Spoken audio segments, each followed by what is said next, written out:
Ses parents tunisiens viennent d'apprendre la mort de leur fils en direct sur la télévision d'État syrienne. Marwan avait 25 ans. Il avait quitté Tunis 8 mois plus tôt, parti faire le djihad contre Bachar el-Assad. Mort sous ses balles, en martyr de l'islam sunnite aux yeux de ses proches, il fait la fierté de sa maman.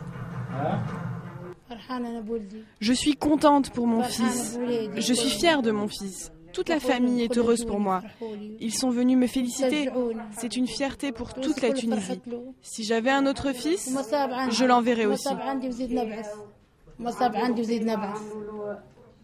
En Syrie, Marwan combattait avec le fils de cette femme.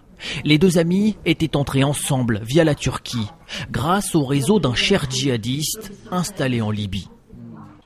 Ce cher leur a offert le paradis sur un plateau. C'est lui qui leur a donné la force de partir.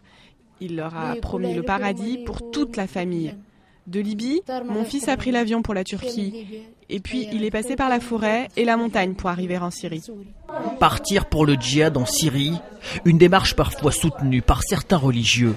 C'est le cas de ce jeune imam de la mosquée d'un campus universitaire de Tunis.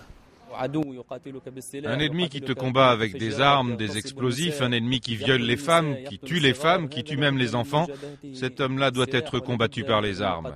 Et toute la nation islamique doit être réunie comme un seul homme pour le combattre.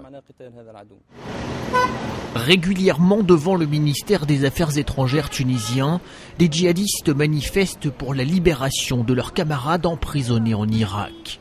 Beaucoup de Tunisiens sont partis combattre après l'invasion américaine. Aujourd'hui, 160 ont disparu, plus d'une vingtaine sont encore en prison.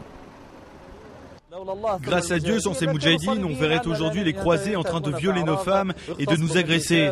Alors ces détenus sont l'élite du pays, ils sont notre fierté. Plusieurs dizaines de djihadistes tunisiens combattraient actuellement en Syrie.